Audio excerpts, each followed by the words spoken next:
Fala galera, tranquilo? Seja bem-vindo ao canal Mister BR, eu sou o Mister, e no vídeo de hoje eu vou falar um pouquinho sobre um assunto que está preocupando muita gente hoje em dia, que é por que a indústria dos videogames está enfrentando uma crise tão grande. Bora entender o que está acontecendo depois da vinheta.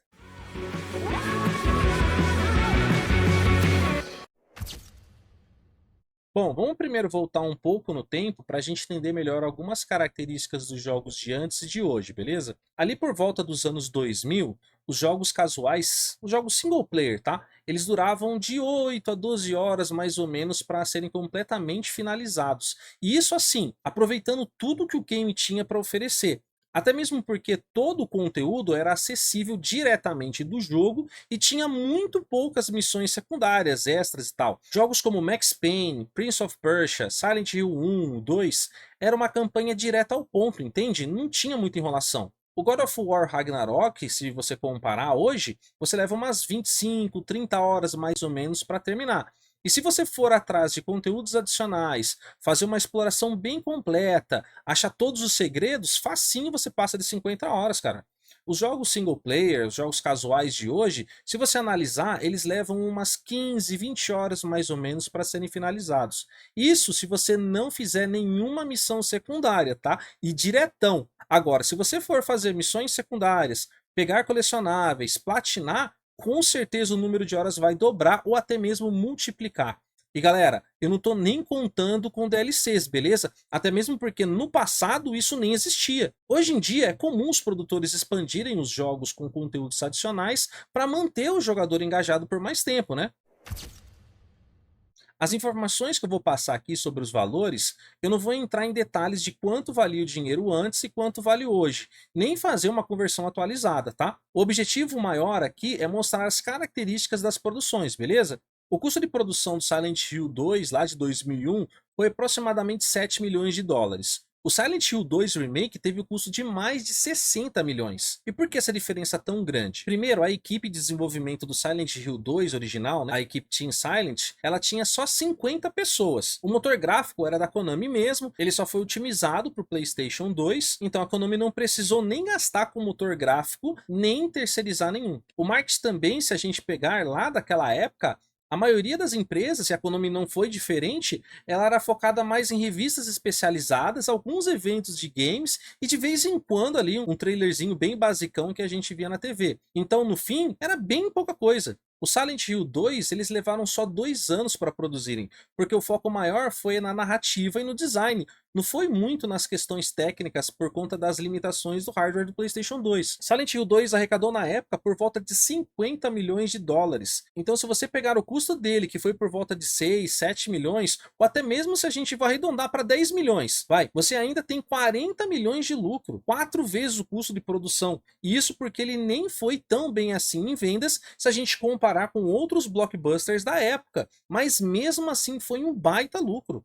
Agora vamos comparar com o Silent Hill 2 Remake, que custou por volta de 60, 70 milhões de dólares para produzir. Na minha opinião, nem foi tão caro assim, porque a maioria dos AAAs que a gente vê hoje em dia passa dos 100 milhões facinho. Mas mesmo assim é um jogo caro e vamos entender também o porquê. Primeiro o óbvio, né? Que são os gráficos de última geração. O desenvolvimento já não é feito em cima de um motor próprio, ele é em cima da Unreal Engine 5. E aí você coloca Ray Tracing, texturas de altíssima qualidade, animações faciais realistas e por aí vai. O segundo é a equipe Bloomberg Team, que foi responsável pelo remake. Eles contaram com centenas de desenvolvedores diretos e ainda por cima tiveram que contratar outros estúdios terceirizados para dar um suporte para os caras, porque sozinhos eles não estavam dando conta. Um outro ponto também foi o marketing, que hoje é padrão ser global. A Konami apostou em uma campanha bem robusta se a gente for analisar. Eles fizeram um trailer bem cinematográfico para o YouTube, eu pelo menos vi esse comercial toda hora. Eles também fizeram eventos no mundo inteiro, fecharam parcerias com influenciadores, plataformas de streaming,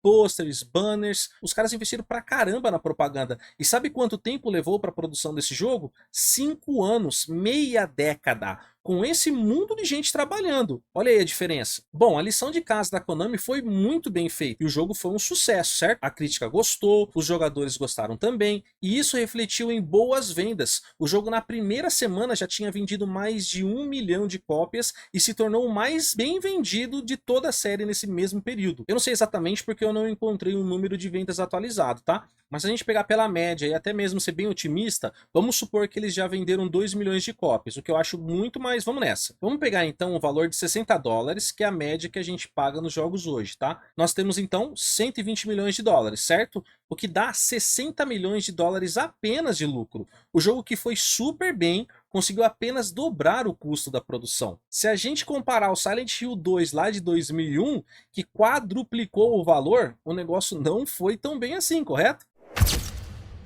Agora eu vou dar um outro exemplo para a gente poder aprofundar mais e entender ainda melhor as expectativas corporativas, o custo crescente de desenvolvimento e a pressão por resultados rápidos. Lembra do Tomb Raider, aquele que foi lançado em 2013? Aquele reboot que a Crystal Dynamics e a Square Enix fizeram? Bem, esse jogo foi visto meio que como um marco na franquia, saca? Ele deu uma revitalizada na Lara, ele apresentou ela de uma maneira mais realista e um pouco mais emocional comparado aos anos anteriores. Eles pegaram muito também do Uncharted, que estava bombando na época. A Crystal Dynamics teve algumas ideias muito boas no reboot. Tanto é que os críticos e os jogadores gostaram pra caramba. Eu mesmo lembro que eu joguei também no lançamento e tinha achado ele absurdo de bom. Eles acertaram bem a mão no jogo, sabe? Esse jogo ele custou cerca de 100 milhões de dólares para ser produzido, promovido e tal. O valor que para 2003 foi extremamente alto. Na época, os jogos de PlayStation 3 e Xbox 360 custavam uma média de 50 dólares. Alguns 60 dólares até. Eu acho que o Tomb Raider era mais ou menos nessa média aí de 50 dólares. O jogo vendeu 3,4 milhões de cópias no mês de lançamento, e se você não entende muito bem sobre as expectativas corporativas, normalmente os investidores têm como termômetro de sucesso e retorno financeiro o primeiro mês de vendas, porque o foco desses caras é o retorno rápido, porque depois de um tempo o jogo desvaloriza e perde o ponto de equilíbrio. Para os caras não é interessante o retorno a longo prazo, entende? E isso é algo natural no mundo dos investimentos, tá? Não é só com games que isso acontece. A indústria de videogame ela é considerada um investimento de alto risco e por isso que é normal essa estratégia. Mas voltando aos números, vamos aqui fazer os cálculos. Se o jogo custava 50 dólares e vendeu 3,4 milhões de cópias, isso vai dar 175 milhões de dólares, correto? Então o jogo nem dobrou o investimento nesse período. E a expectativa da Square Enix era de 5 a 6 milhões de cópias no mesmo período. Ou seja, os caras estavam esperando um retorno de 350 a 400 milhões de dólares. E o que eu quero dizer com esse exemplo do Tomb Raider é que mesmo um jogo muito bom, que teve elogios da crítica e uma boa recepção dos jogadores, foi considerado um fracasso e prejuízo para a empresa. Essa afirmação passa pela seguinte lógica, pensa comigo. Quando a empresa chega a público e fala que a expectativa é X, é porque com certeza ela se comprometeu com esse valor com os investidores. Faz sentido ou não? Até mesmo porque o esquema é esse. Você dá uma inflada nos números para impressionar o investidor e arrecadar a verba para o projeto, correto? E levantar 100 milhões ainda mais nessa época de 2013, mesmo que para uma empresa como um produto como Tomb Raider e uma Square Enix publicando, 100 milhões não é dinheiro de pinga, né? E aí eu até incluo como exemplo o programa Shark Tank. Já assistiu? Lá, os empresários não investem grana só para dobrar, ainda mais considerando um produto com retorno a longo prazo. Os caras não estão ali pela paixão, pelo amor. Então por isso que eu até entendo a mentalidade. Porque se você entender um pouco sobre o mundo corporativo e investimento, esse é o jogo. Não é algo opcional, é uma regra de investimento, é estratégia. Imagina alguém que chega para você e fala assim, olha, me dá R$ 1.000, que pode ser, olha, pode ser que eu devolva 1.700 daqui a 5 anos. E se a gente der muita, mas muita sorte mesmo, pode ser que esses 1.000 vire 3.000 em 10 anos mais ou menos. Mas pode ser que você perca esses 1.000, beleza? Agora imagina a mesma situação, mas com a proposta diferente. Alguém chega para você e pede os mesmos R$ 1.000, mas te promete devolver inicialmente 3.000 no final de 5 anos e que no final de 10 anos o investimento pode chegar a 6. Não é muito mais atrativa a segunda abordagem? É assim que as empresas conseguem investimento, muitas vezes com promessas irreais. Agora Mentira! imagina, só de pensar em uma década, mesmo que o valor seja alto, você já fica com o pé meio atrás, né? Até mesmo porque você não sabe quanto será o valor real do retorno. Então os caras, para arriscarem, eles pensam no valor do investimento, na demora do retorno e no risco. E quando se trata de videogame, você tem as três coisas. Jogos são caros, demoram para serem produzidos e não tem mais garantia que vão vender muito. Quem trabalha ali todos os dias com toda a dedicação, com todo o amor, né? A equipe que põe mesmo a mão na massa, esses caras recebem um salário no fim do mês, o jogo vendendo ou não. Eu sei que você está pensando agora em todas as desenvolvedoras que foram fechadas e a galera que foi mandada embora, e isso é triste, muito triste. Mas qual empresa que perde dinheiro que não bate a meta de lucro mantém funcionários? Então, mesmo que para você, que assim como eu ama os videogames e vê os números de vendas e acha muito lucrativo, muitas vezes você está vendo por uma perspectiva superficial. Galera, toda empresa é assim. A diferença é que o giro é maior com outros produtos, como carros, produtos alimentícios, a indústria farmacêutica e por aí vai. Videogame demora muito tempo para ficar pronto. Um carro, um remédio, um biscoito não. O retorno é rápido. Então por isso que os funcionários são mantidos. Você só vai mandar a galera embora se você realmente falir. As desenvolvedoras de jogos atualmente, para mim, parecem mais como uma empresa freelancer. Ela junta uma galera, pega uma ideia de jogo, se for jogo famoso de antigamente, melhor ainda, e ela paga para ver. É diferente de antigamente. As coisas mudaram, o mercado mudou, as demandas mudaram, as expectativas mudaram, a indústria no geral mudou, mas principalmente sabe quem mudou? O consumidor. E quem está entrando nesse nicho de trabalho hoje no mínimo já sacou que é assim que a banda toca. Agora não é mais como antes. É horrível dizer isso, mas será que eu tô tão errado assim? Porque se eu que não trabalho com isso já saquei, será que quem tá lá dentro não sacou ainda? E pessoal, não se ofendam comigo achando que eu tô passando pano para empresa safada que não sabe administrar os seus próprios projetos, que toma decisões erradas, que fecham estúdios bons e competentes e ainda por cima estraga franquias que a gente ama. Eu também vou abordar esses pontos, tá legal? Fica tranquilo, beleza? O que eu quero aqui é mostrar para vocês não só uma perspectiva apaixonada e que pode ser inocente às vezes. O objetivo desse vídeo é refletir sobre os pontos da indústria dos videogames atualmente por um lado realista, para a gente aqui juntos podermos refletir por todos os prismas possíveis, tranquilo? Ah, Mister, pra mim o lado realista até agora que você passou é que os investidores e os desenvolvedores que estão certos, são coitadinhos. É claro que não, todo mundo tem culpa aí. Para mim, por um projeto dar errado, primeiro a culpa começa lá em cima, de quem administra, de quem gerencia e sabe motivar a equipe, de quem fiscaliza e percebe quem precisa sair e quem precisa ser promovido, quem otimiza o processo, quem antecipa o problema e faz o que precisa ser feito para resolver, certo? A indústria dos videogames se tornou recentemente algo muito popular e que muita gente que gosta de videogame viu aí uma oportunidade achando que trabalhar em desenvolvedoras é o paraíso e tão divertido quanto jogar. E com certeza não é. E aqui que a gente se depara com algumas realidades, que não precisa ser gênio para saber que tem muita gente que quebrou a cara com a ideia de que existe trabalho que só é diversão. Então, tem uma galera que assim como em qualquer outra empresa, não curte o seu trabalho, não tem motivação nenhuma, só tá ali para ganhar o seu e meter o pé. Então por isso que eu digo que é responsabilidade da empresa desenvolvedora identificar esses caras e mandar embora. Isso é fundamental para o projeto que especialmente hoje em dia não pode perder tempo nem qualidade com gente que não trampa direito. Isso é responsa de quem lidera, galera. A empresa não pode dar mole não, senão o jogo sai todo cagado pra gente. Mas a gente não pode esquecer que também existe o outro lado, né? Dos caras que curtem o rolê, que dão a vida, que vestem a camisa da empresa, do projeto, do jogo, os caras que se aperfeiçoam, que estudam pra caramba, que têm um baita talento, que trabalham certinho e que muitas vezes não são reconhecidos, não são promovidos, não estão onde deveriam estar, ou até são tão pressionados ou colocados em situações horríveis de trabalho que não conseguem render o que poderiam. Culpa de quem? Das empresas, é claro. Gestão de equipe. O tempo é um dos maiores vilões na qualidade dos jogos atualmente, né?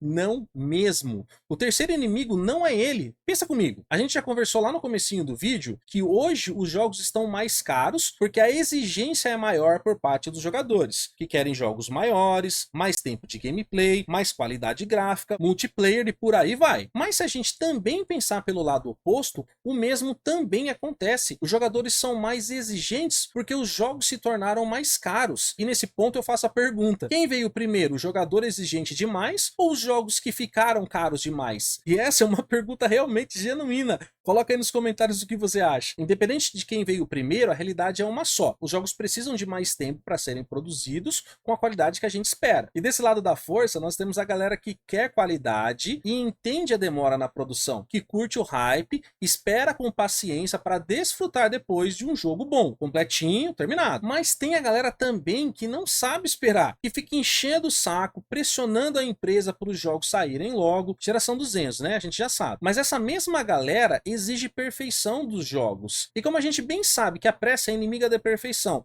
e que apressado come cru, parceiro, a frustração dessa galera vem a galope. E nesse grupo dá para colocar bem bonitinho uma boa galerinha do EAFC. E eu não tô generalizando, ok? Mas quantos craqueiros de FIFA você conhece? Comenta aí. Todo ano a gente vê essa galera arrebentando com a EA, arrebentando com a franquia, que tá cada vez pior, que tá uma porcaria agora. E não tão errado não, viu? Mas experimenta deixar essa galera 5 aninhos sem fifinha, sem uma cartinha. Imaginem os caras que vivem de conteúdo de futebol. Vai lá!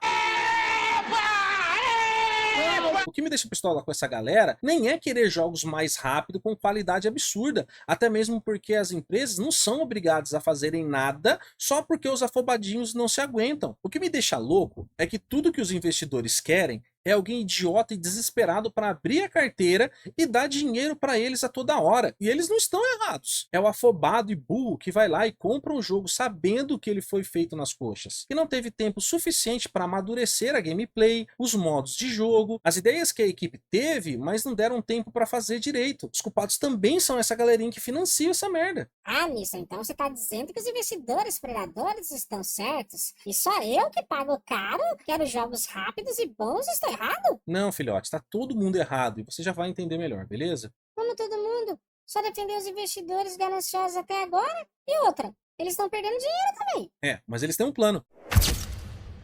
Nós já vimos que jogos custam caro, custam muito caro. E as empresas precisam de grana para produzirem esses jogos, certo? Ou seja, elas dependem dos investidores. Os investidores querem dinheiro, o máximo possível, mais rápido e mais fácil possível. Ou seja, eles precisam de nós. E nós demos um mapa do tesouro para eles.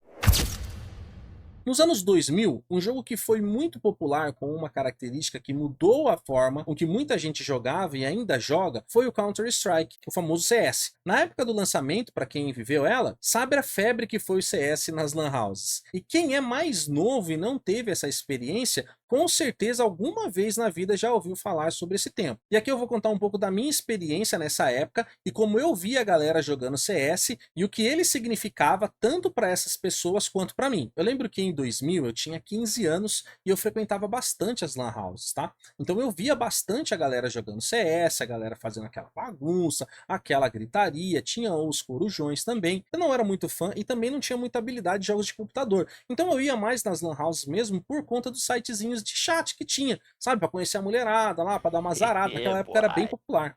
E mesmo eu não fazendo parte desse grupo e os times que a galera fazia para jogar CS, eu sempre ouvia o nome dos caras que eram mais habilidosos no jogo. Eles acabavam ficando meio que famosos no bairro e nas lan houses também. E foi aí que começaram a se popularizar os pro players, que na verdade não eram pro players porque eles não eram profissionais, eles só tinham uma fama ali na região. E aí a gente tinha dois grupos. O grupo da galera que jogava com os amigos para se divertir e aquele pessoal que ficava tão bitolado, tão fissurado em se tornar um daqueles caras famosos que eram viciados.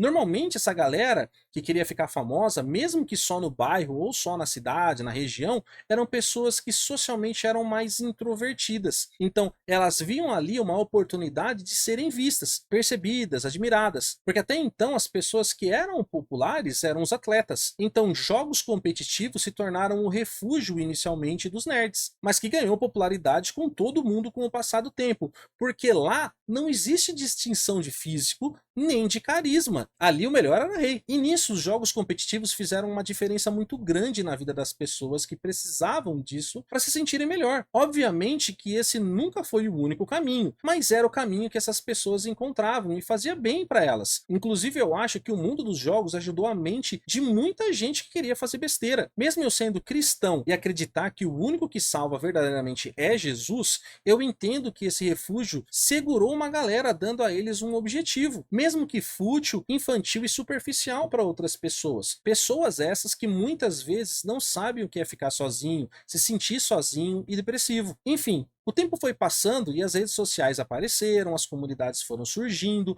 as celebridades anônimas começaram a se popularizar. E eu digo celebridades anônimas porque tinha muita gente que era famosa sem nunca ter mostrado o rosto. E o que era antes apenas procurado por uma galera isolada, agora era oferecido a muitas pessoas constantemente. A popularidade explodiu e as marcas viram uma forma de negócio lucrativo, patrocinando esses semi-pro players que exibiam os mimos que eles ganhavam das empresas, nem era a grana que rolava ainda. O YouTube foi crescendo e a coisa foi popularizando ainda mais. O negócio pegou fogo mesmo, porque todo mundo que queria ficar famoso encontrou mais uma forma de isso acontecer. E agora, aquele mundo que era casa dos nerds, acabou virando casa dos famosos. Todo mundo começou a se interessar, independente do vislumbre de quem queria ser famoso com todo aquele glamour, como quem queria apenas consumir os produtos e o conteúdo. Mas aí eu puxo um pouquinho mais para antigamente, colocando características de dois jogos diferentes. MMOs como World of Warcraft, que já existiam nos primórdios aí dos games em rede, e os jogos competitivos como CS que apareceram um pouco depois. De qualquer forma, tanto um como o outro tinham uma característica em comum. Os jogadores só jogavam eles, gastavam anos e anos jogando o mesmo jogo, porque o objetivo deles, atualmente inclusive, é que você seja o melhor, que tenha o melhor time, não só para você mesmo, que seja para mostrar para todo mundo quão bom você pode ser. E para ser muito bom, você precisa de muito tempo para se aperfeiçoar. Mas e para quem não tinha muito tempo ou não queria passar pelo mesmo processo de aperfeiçoamento? Foi aí que as empresas tiveram a brilhante ideia do Pay to Win, os primórdios das microtransações. Você pagava com dinheiro real para ter tudo aquilo que você quisesse dentro do jogo. Não precisava gastar nem tempo, nem vida para adquirir o que queria. Era só passar o cartão de crédito, tava lá na mão. E com isso as empresas vendiam muitos jogos dentro do mesmo jogo através desses gastos desenfreados dessa galera que passava anos no mesmo game. É claro que quem sofria para ficar bom queriam matar os desenvolvedores que criaram esse tipo de negócio. Eu não jogo mais! Mas de qualquer forma, quem não estava nem aí continuava pagando e alimentando o monstro. Com o tempo esse negócio foi desgastando e alguns investimentos não deram certo. Mas aí era só ajustar o negócio que as coisas iam melhorar. E melhorar muito. As empresas se adaptaram e aperfeiçoaram o modelo de negócio. Eles pensaram, por que não colocamos artefatos tão raros ou quase impossíveis de se encontrarem no jogo jogando de forma normal? Aí o jogador pode até encontrar, mas vai demorar. E se ele não quiser passar por esse processo, ele paga pelo artefato. Eu quero te ajudar, agora você tem que me ajudar a te ajudar. Continua sendo pay to win de certa forma, sim.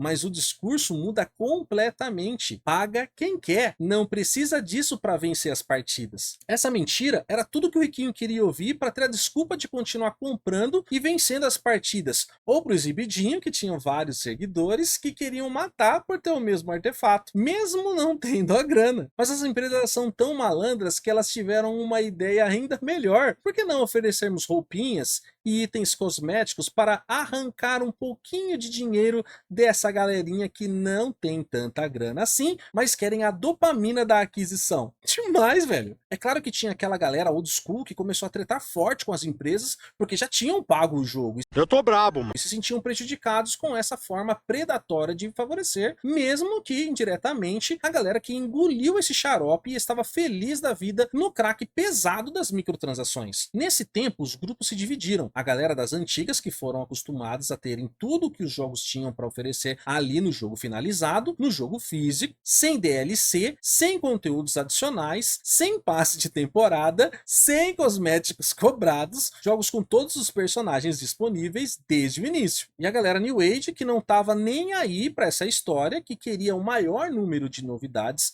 dentro de um modelo de jogo que era o único que eles conheciam, se sentiam bem e estavam inseridos em algum tipo de comunidade, estavam dispostos a pagar por esse estilo de vida gamer. Para essa galera não existe o mesmo sentimento de nostalgia da galera que viveu os jogos retrô nos anos de lançamento deles. Os órfãos hoje representam a resistência old school, a galera das antigas, o pessoal que luta pelo single player de qualidade, jogos completos, mecânicas inovadoras, ideias criativas, histórias marcantes. Nesse grupo nós temos algumas desenvolvedoras que ainda apostam nas mentes brilhantes do passado e nas ideias raízes que forjaram a indústria e popularizaram essa maravilhosa forma de entretenimento. Na minha opinião, o último homem em pé é representado principalmente por empresas asiáticas como Capcom, como a From Software, a Konami e algumas outras. E a galera que luta por essas ideias é a galera que a gente vê nos canais de notícias e debate, como Flow Games, Mundo Finito e outros criadores também de conteúdo e alguns influenciadores. Essa galera toda sofre e acaba ficando refém dos investidores. Por isso que se você achou lá no começo que eu estava defendendo os investidores, com certeza não estava, porque não dá para defender o que é indefensável. Dá para descrever a lógica, mas não passar o pano para o que está errado. E aqui eu quero retomar e concluir o argumento lá do começo do vídeo. As empresas precisam dos investidores para financiarem os projetos. Os investidores continuam com o mesmo ideal. Eles querem dinheiro a todo custo, não importa o modelo de negócio, seja ele raiz, single player ou games como serviço. Quando eles investem em um jogo single player, eles se deparam com dois tipos de projetos. O primeiro, que são jogos novos, mas arriscados de fracassarem, e jogos remake, que apela para a nostalgia e o sentimento de amor dos fãs.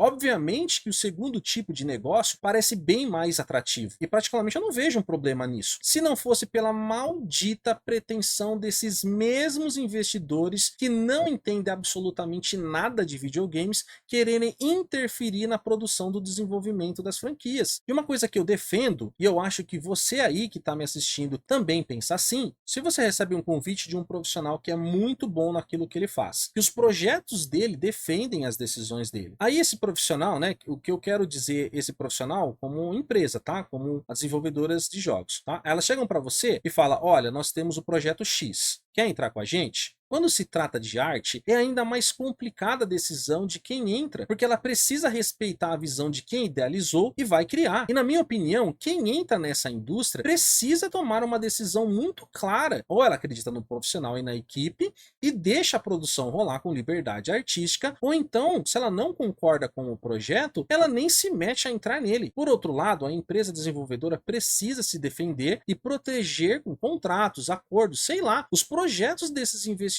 malucos. Inocentes eles não são, porque com certeza elas já estão no mercado há muito tempo para saber que esses caras vão querer mudar o projeto, vão querer mudar a visão artística em prol dos lucros somente. Então parece que a maioria das empresas do Ocidente se tornaram meio mulher de malandro. Elas ficam reféns das exigências dos investidores. Tá certo que um projeto precisa de um orçamento limite, um tempo planejado e coerente com o que a empresa quer apresentar para o consumidor, que no mínimo precisa ser algo terminado e sem defeito, certo? É para isso que existem profissionais de qualidade e garante que o produto vai chegar pronto. Mas esse relacionamento entre desenvolvedores e investidores parece que quer sabotar o outro. É um relacionamento mais imbecil que eu tenho visto ultimamente. Pensa comigo, a empresa chega para o investidor e oferece a parceria. O investidor faz a proposta financeira e faz as exigências deles. A empresa pondera, vê se é viável e decide se vai ter tempo, se tem a equipe certa e se o investimento vai ser o suficiente para cumprir os prazos e atender as expectativas dos clientes. Não parece algo complicado demais para se entender. E se eu que sou burro consigo entender, por que os caras não conseguem? Então as empresas mentem para os investidores, não conseguem terminar o produto a tempo, porque a maioria das vezes a exigência não condiz com o tamanho do projeto. Além disso, elas também não conseguem se organizar financeiramente para concluir com a verba estipulada. Eu até muitas vezes acredito que o projeto tem uma intenção boa de entregar um jogo de qualidade, mas não tem competência, requisito básico, ou o que falta é aquele olhar experiente de antigamente. A gente vê muitos nomes pesados pesados na indústria sendo aposentados, escanteados, substituídos. Tem muita empresa apostando nos modinhas, sem eles passarem antes pela escola old school para aprenderem a receita básica e eficaz do passado, para aí sim poderem complementar com suas ideias modernas. O que falta é balanceamento entre inovação e tradição. Mas voltando ao tema, quando o planejamento não sai de acordo com a ideia inicial, aí já era, meu parceiro, porque quem tem grana é quem manda e os investidores gostam de mandar. E nessa o resultado é um Cyberpunk 2077 no lançamento.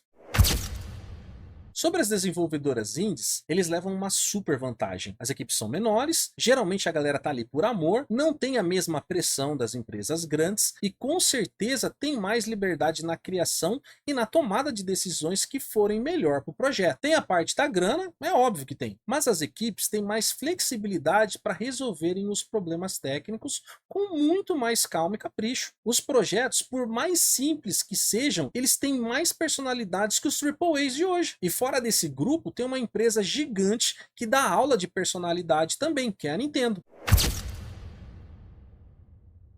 Os dois estão errados. Tanto as desenvolvedoras, que não têm competência para criarem um produto que seja bom para os jogadores e bom para os investidores que não entendem nada e se metem no negócio porque não querem gastar todo o seu dinheiro com um projeto inacabado, pressionam para soltar o jogo de qualquer maneira, tomam prejuízo, as desenvolvedoras fecham ou são vendidas, os bons profissionais ficam desempregados, as franquias são destruídas, os jogadores são desapontados porque a mentira vai descendo até chegar na gente. Eu acho que essa frase define com clareza o outro grupo de jogadores e o seu relacionamento com os famosos jogos como serviço. Anteriormente, eu falei sobre os jogos com microtransações, certo? A gente descreveu por que esse modelo de negócio se popularizou tanto. Na real, ele viciou a galera, né? Uma característica muito simples de se observar na geração de hoje é a necessidade de novidade a todo tempo. Galerinha de hoje não tem paciência de esperar nada. Eles foram criados assim. A sociedade deu a ferramenta na mão deles para que eles ficassem assim. Culpa não é deles. As crianças hoje não saem na rua para brincar como a gente, que é mais velho, saía. A gente tinha novidade a cada esquina, com cada amigo que vinha com uma brincadeira nova. A gente sabia desfrutar da criatividade de uma maneira diferente. E eu não estou descrevendo essa geração de uma forma pejorativa, criticando ela. Ela é apenas diferente. É fácil criticar porque nós vivemos em um mundo diferente, que oferecia coisas diferentes pra gente. De qualquer forma, esse grupo aprendeu a se encontrar nessa comunidade de jogos como serviço. Foram doutrinadas a consumirem cosméticos, figurinhas, DLCs. E isso é muito claro pra gente que é mais velho, porque vivenciou toda a transição, a chegada dessa geração e o impacto dela no mundo dos jogos. E o impacto é muito grande. Mesmo que não seja o seu ou o meu nicho, os jogos como serviço, ele influencia diretamente nas porcarias single player que saem hoje pra gente. E olha, tá tudo bem se você consome microtransações e jogos como serviço. O dinheiro é seu, a escolha é sua. No final, é entretenimento, é diversão. Eu não julgo. Eu só quero trazer nesse vídeo a reflexão de que não tá bom nem para as empresas e nem para ninguém. E no fim, como já dizia aquele personagem chamado Matias no jogo Mercenaries 2, todo mundo paga. Everybody pays. Blanco Capuna. You. Viva Venezuela! Everybody pays. Os desenvolvedores pagam, os trabalhadores pagam, os investidores pagam e a gente também paga. O complicado é que essa metade que consome jogos como serviço e amam as microtransações, elas cooperam para a forma mais predatória e lucrativa dos investidores. Eles ensinaram a esses jogadores que não é necessário muita coisa de qualidade para ter o máximo de dinheiro deles. Não precisa muita criatividade, não precisa de tempo, só precisa ser diferente, só precisa ser novo. Às vezes só uma requentada já serve. Alguns já enxergaram isso. A gente começa a ver uma movimentação contra essas atividades. A galera tá boicotando muitos jogos nesse modelo. Então eu acho que há esperança. Tá todo mundo perdendo dinheiro. Uma hora alguém vai ter que fazer algo diferente para voltar a ganhar grana. É assim que o mundo gira. Eu acho que o que nós estamos vivendo é uma adaptação criativa. A gente está no meio de uma batalha cultural, que de um lado tem a galera raiz e do outro o pessoal das gerações mais atuais e que enxergam a arte e o entretenimento de uma maneira diferente, que consome coisas diferentes. Elas são atraídas por coisas diferentes. A gente pode pegar toda a indústria do entretenimento de hoje: cinema, música, marcas, videogame. Hoje as empresas estão preocupadas em abraçar tudo e todes.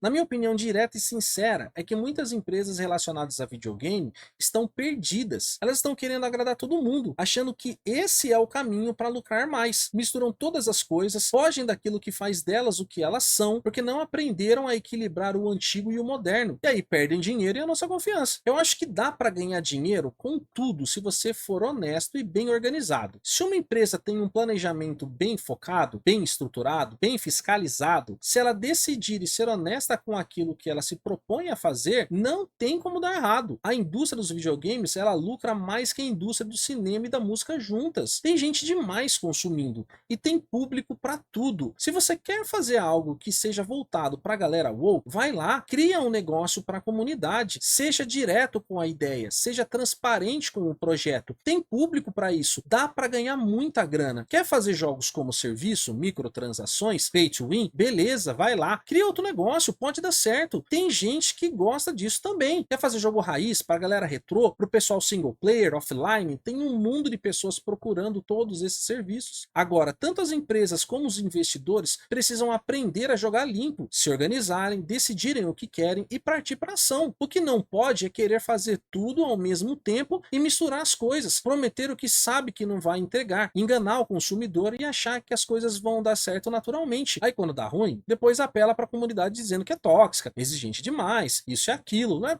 Por favor, né? E pra gente o que resta é enxergar os erros, não apoiar projetos malucos como os que estão fazendo agora, sem nenhuma originalidade, nenhum respeito e nenhuma identidade. A gente tem que lutar até que a indústria aprenda com o dano e tomar o caminho certo novamente. E aí, você concorda? Deixa nos comentários a sua opinião, o que você achou desse vídeo. Eu espero do fundo do coração que ele faça você refletir e entender um pouquinho melhor sobre a realidade da indústria dos jogos hoje. Galera, esse vídeo deu um trabalho absurdo, então se você puder, deixa aí o seu like, se inscreve no canal se você ainda não for inscrito, compartilha com a galera que você conhece e ativa o sininho para você continuar recebendo conteúdos como esse. Obrigado demais pela companhia, a gente se vê no próximo vídeo, tchau, tchau.